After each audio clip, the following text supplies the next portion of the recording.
How to can beef heart stew. On this channel, you're going to find lots of canning and food preservation videos, so make sure you give us a follow. A few weeks ago, we bought a half cow and I asked the butcher to save us the organs. Today, I am using the beef heart to make beef heart stew. I'm going to start by trimming up the heart just to leave the lean meat. Now, I know you're thinking, why in the world would you eat beef heart?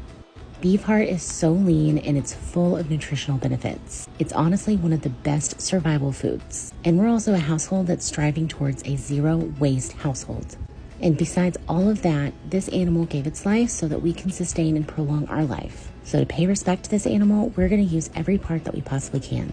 If you also want to be zero waste, but you just can't bring yourself to make that leap and eat these organs, that's okay. You can dehydrate them or even can them up for food for your animals. Organs are an amazing source of protein and vitamins for your animals. Once you get the ventricles, veins, and fat trimmed away, cube it up into bite-sized pieces and get it put to the side so that we can start working on our veggies. I'm just using onions and potatoes today, but feel free to add anything you like, root vegetables, carrots, all the good ones. When you're using potatoes, you just want to make sure that you peel the potatoes because there can be bacteria in the skins. Now, when you're loading your jars, you're going to make sure that you season with your heart, but seasoning is always optional. You can go with no seasoning at all.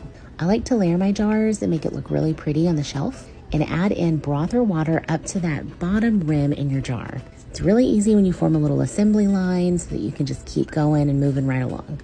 It doesn't have to be an exact science, and because everything's in such big cubes, I didn't need a funnel for this. If you want to add additional flavor, you can also seal your meat before packing your jars. Now you're going to wipe your rims with white vinegar to make sure that there's nothing that can interfere with your seal. Then secure your lids by placing on a flat piece and then securing your ring only finger tight. If you crank down too tightly, it can cause your rings to buckle. You do want air to be able to escape during the canning process. Get them into your canner, and I also added some water jars to help balance and make sure nothing falls over during the canning process. Once your vent pipe is vented for 10 minutes, place on your weight.